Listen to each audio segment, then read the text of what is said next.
haleluya, puji Tuhan, shalom, salam sejahtera bagi kita semua. Bapak Ibu Saudara dimanapun berada, kita bersyukur pagi hari ini kita akan kembali diberkati oleh kebenaran firman Tuhan yang akan saya beri sebuah judul yaitu dikasihi dan menjadi saksi.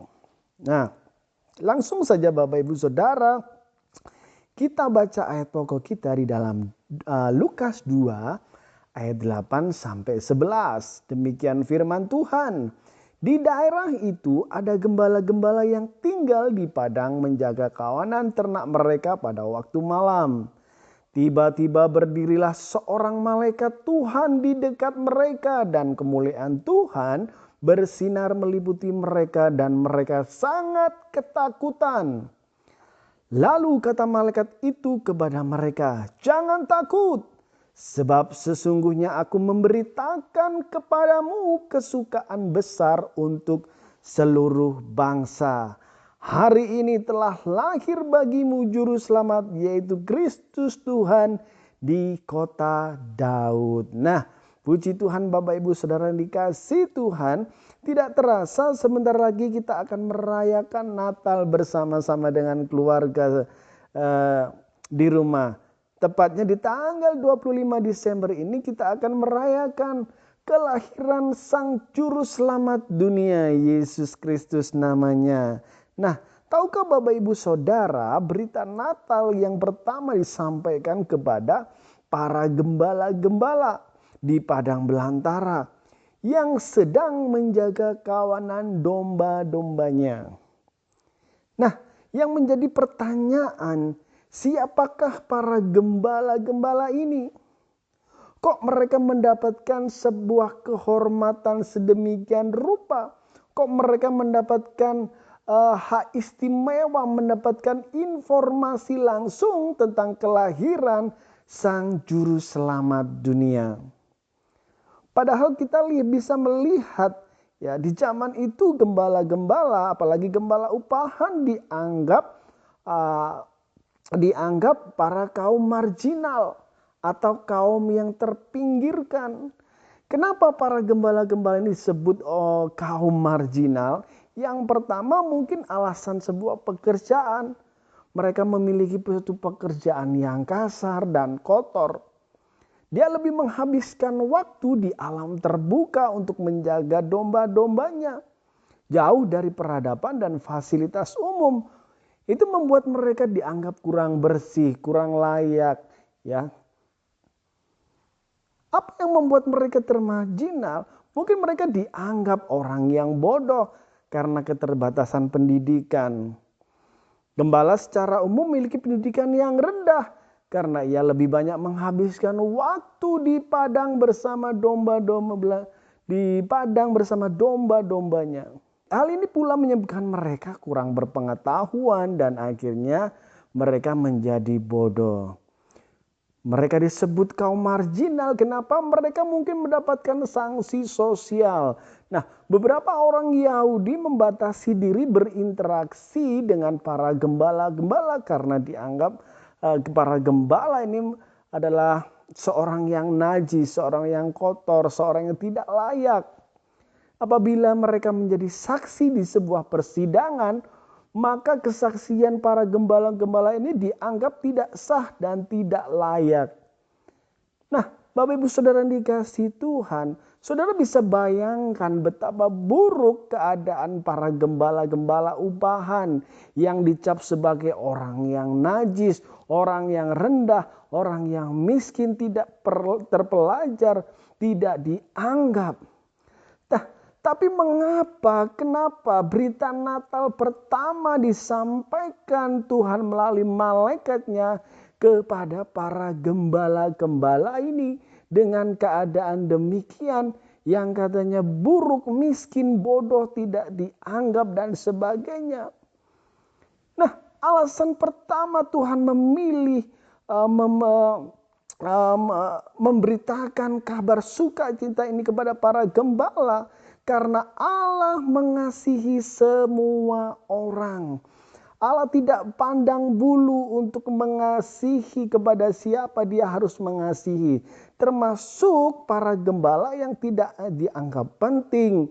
Ya, mempunyai posisi yang rendah, tidak dianggap, tidak berpendidikan. Ya, kasih Allah kepada semua orang.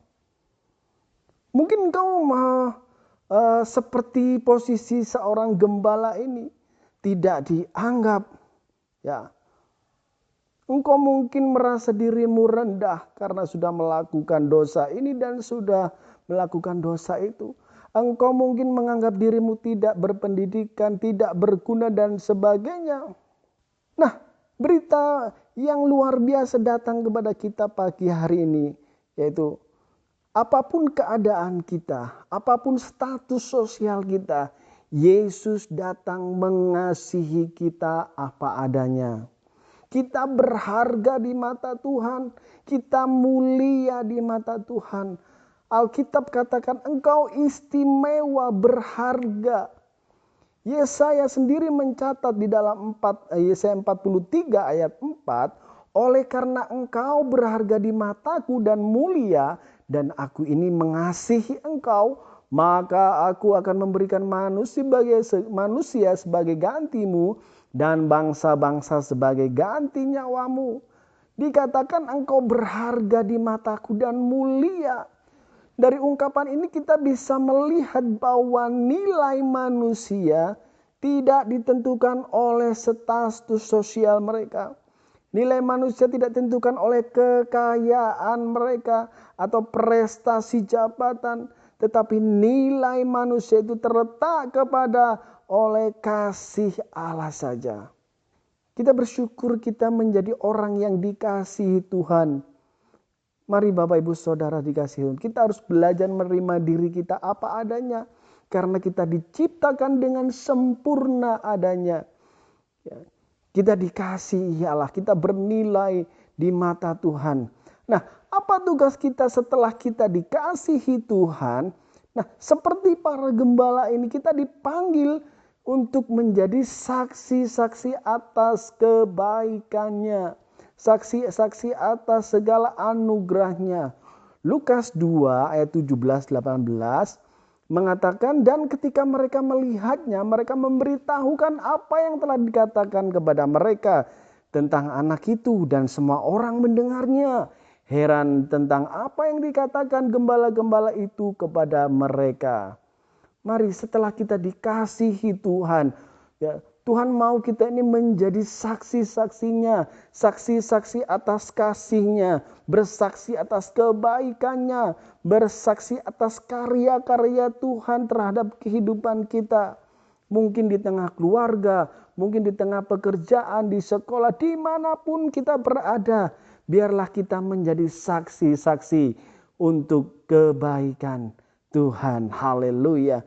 Nah Bapak Ibu Saudara dikasihi Tuhan, sebagai kesimpulan pada pagi hari ini, Allah mengasihi semua orang apapun keadaan orang tersebut.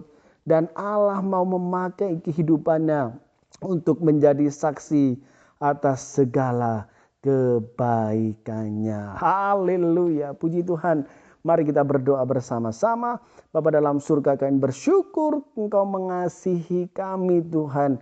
Terbukti Engkau memilih kami sebagai anak-anak-Mu di dalam dunia ini Tuhan. Kami bersyukur yang lemah Tuhan Engkau kuatkan, yang sakit Tuhan sembuhkan, yang kekurangan Tuhan berkati, yang kehilangan semangat bangkitkan semangat kami semuanya Tuhan. Terima kasih Bapa, kami percaya berkat-Mu atas kami semua. Kami lalui hari ini dengan penuh sukacita. Di dalam berkat nama Tuhan Yesus Kristus. Haleluya, haleluya. Amin. Aku percaya,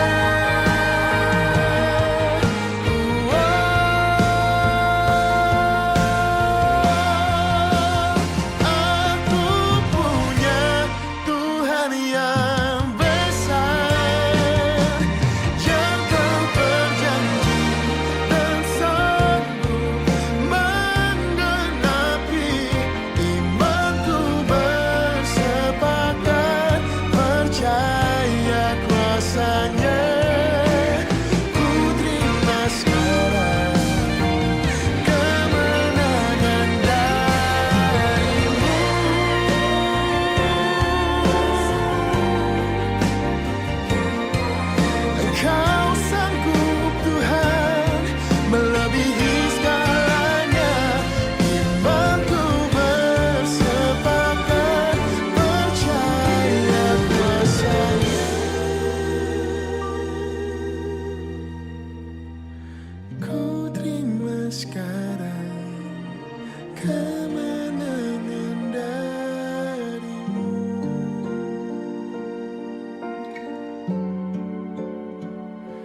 keselamatan darimu.